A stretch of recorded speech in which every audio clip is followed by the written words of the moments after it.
All right, and with me now in the studio is Richard Ogundele. Richard is an agro-business expert, and we're glad to welcome him to this edition of Who Can File. Good evening and welcome. Thank you, Kirian. Good evening, Nigerians. Thanks for having me. All right, let me start by asking you to give us your perspective of what backward integration is all about. Thank you. Backward integration is simply a process of ensuring that local manufacturers organize their supply chain to integrate the local raw material producers so that they can acquire enough quantity and quality of raw materials they need to produce their finished products. That's just being very simple and straightforward. Now, to achieve this effectively and a business way, you will need some measure of qualitative data, in the sense that you need to know where will you get your raw material from, what's the available quantity in those areas, what's the seasonality, and do they really meet the criteria you need them to get the raw materials into before you procure from them. So these are the basic questions that the manufacturers need to answer. And for the government, this is one of the support areas they need to provide so that the local manufacturers will be able to easily find these materials they need. Now, the inability for local manufacturers to get enough raw materials in the right quantity and in the good quality that they need is what really makes them try to import these materials. And when they begin to import raw materials that we can locally get, we're losing jobs. We're not able to get incomes for our local farmers or raw material producers, and the economy is not going to grow.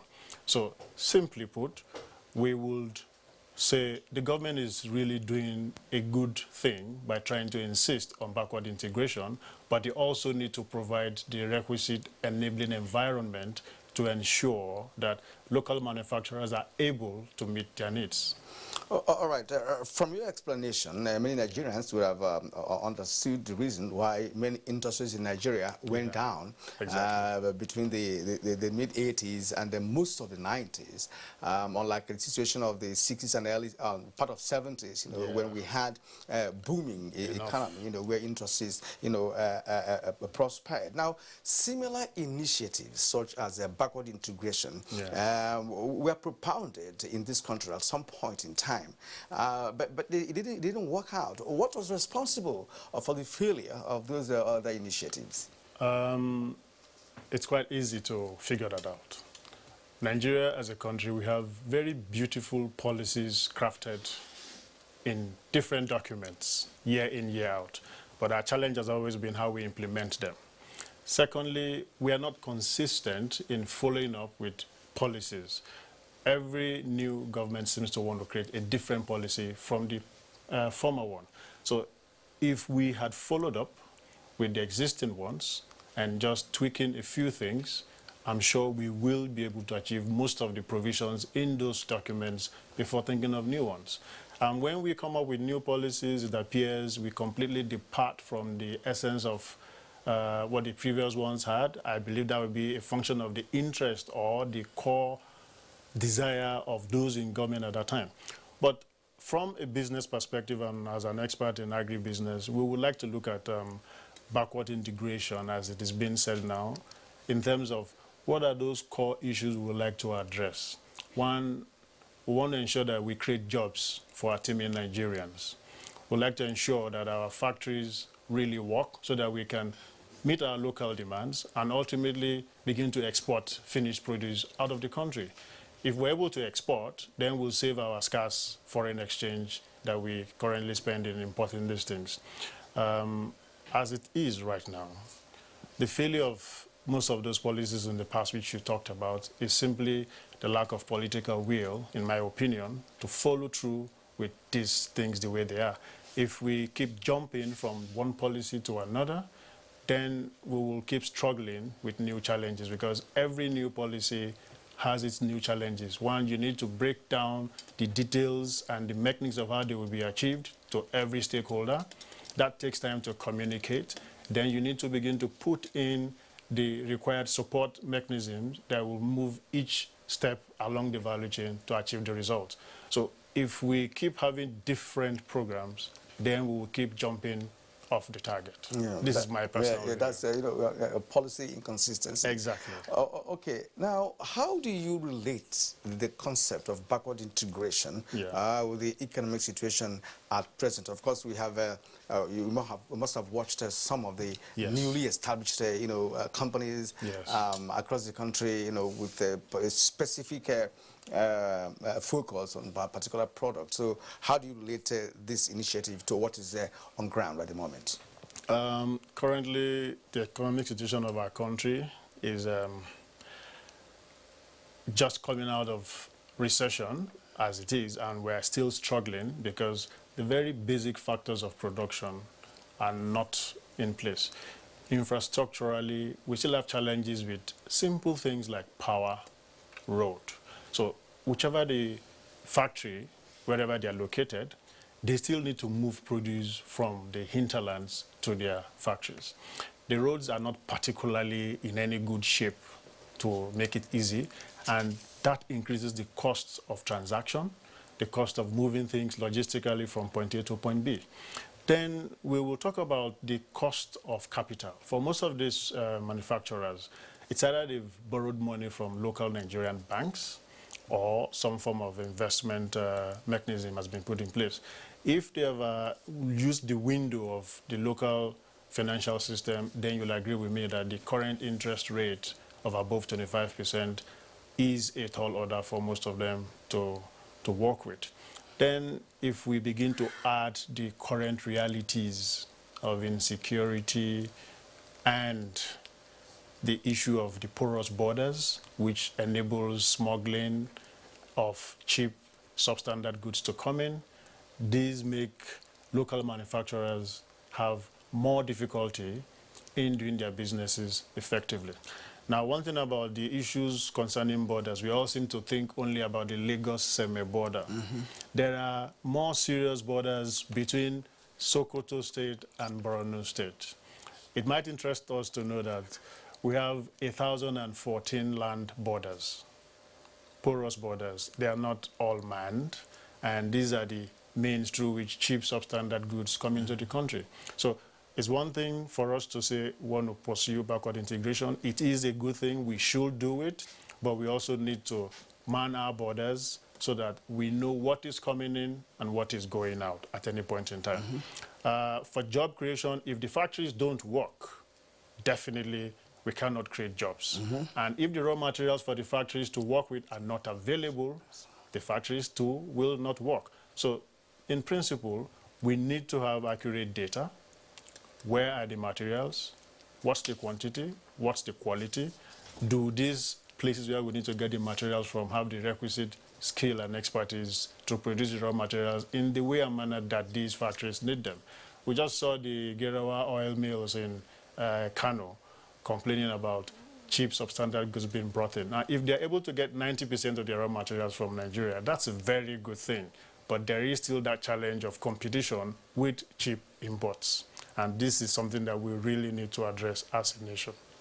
All right, now let's talk about domestication of federal government policy. This is a backward integration initiative. Exactly. Now, domestication of this initiative by subnational government is very important because in the past, such domestication lacked in most sectors, especially on matters where we have matters on the concurrent list, where the state, of course, will have the prerogative of, keying in or not doing that. So how will what should be the role of the subnational government in ensuring that this initiative goes down well? I think the first thing will be for every state that knows that a particular sector or value chain thrives in its domain, takes these federal policies seriously and bring them down. And that's what we talk about when we talk about domestication. Let's take a simple product like tomato, for example. We have about 12 states where tomatoes are really produced in large quantities. And we have national tomato policy, which is in itself a backward integration policy by the CBN. And within this new 5-year policy of the CBN, it is reiterated that a lot more support will be given to tomato sector via the Anchor Borrowers Program. Now, in my opinion, the subnational governments of each of these 12 states should look critically at this policy and say, what will be our role? What should be our contribution? How do we ensure that our local farmers that should really be the beneficiaries of this policy begin to do so that, one, the local deficits in our demand, we're able to meet them, the raw material challenges of the factories that are within the environment are met, and even for new ones to come up. So PPPs can be put in place where the local governments will say, we'll provide land, we'll provide accurate farmer data, we'll provide titles and access to land so that these new manufacturers will be able to have partnerships with the farmers, and via the Anchor Borrower Program, where the current financial interest rate is 9%, even though I believe and other experts like myself believe it's still high, but at least we can start from somewhere. That being available will enable that integration to happen. So subnational governments, their role, in my opinion, will be first, understand where your state fits into this policy, get your actors locally to understand the provisions of these policies and begin to take immediate steps towards actualizing them. All right. You rightly pointed out in the past, a short while ago rather, you know, that we had policy inconsistencies. Exactly. And now that we have seen a new regime with new thinking, a new ideology, especially towards the backward integration initiative. You are an agro-business person who understands the concept of agriculture and of course the agro-economy now, and Nigerians believe that the government has done well in terms of agriculture, currently. And how can this initiative, or the operators of this initiative, leverage on the growing agricultural base that we have currently in the country? Thank you, Kieran. There are so many ways that these successes currently can be leveraged. And I'm one of those who still believe positively that, yes, we've achieved some measure of success, but we can do much more than that. The first thing is, if we adopt a value chain approach, which is what the government has chosen to adopt, and it is really paying off, it simply means every segment of agriculture, whatever the sector, should be viewed from a value chain development point of view. It means every segment from cradle to finish, you need to break them down and look at what are the failures in between. If we don't understand these value chains, then it becomes difficult for us to solve the challenges in there. And rightly, the agricultural promotion policy has really come up with that approach to say, we're going to adopt a value chain development approach, and that is why the sectors like rice, tomato, and the rest of them, which we are seeing, are getting the right attention. So for other sectors, we need to adopt the same measure of commitment which we expended on rice in particular, on them. And we need to ensure that our infrastructure are in place. I can see that we're trying to work on rail.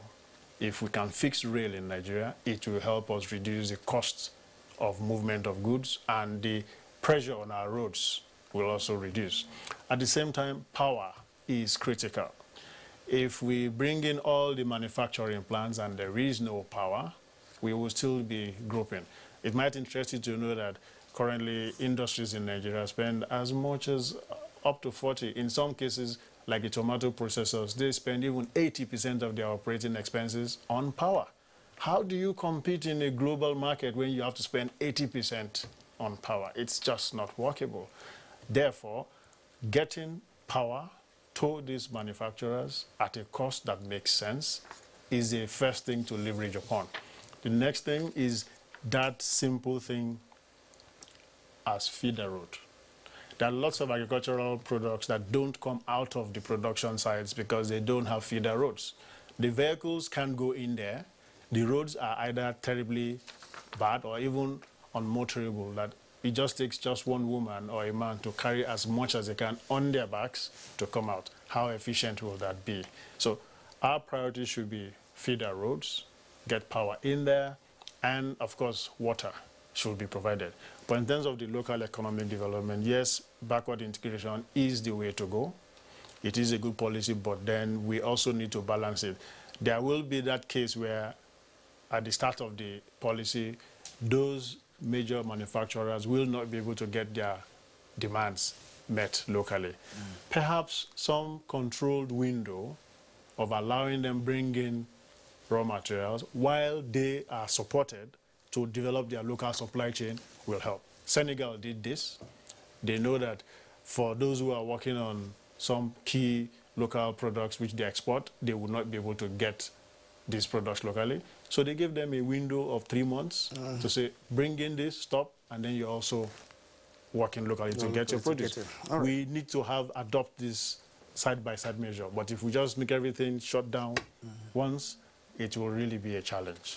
All right, we would like to thank you for sharing your thoughts on this very important matter. Thank you for being part of our show this evening. Thank you very much. Richard Ogundele Yes. is an agro-business expert. He's been talking to us on Weekend File. Of course, the topic has been backward integration initiative of the federal government.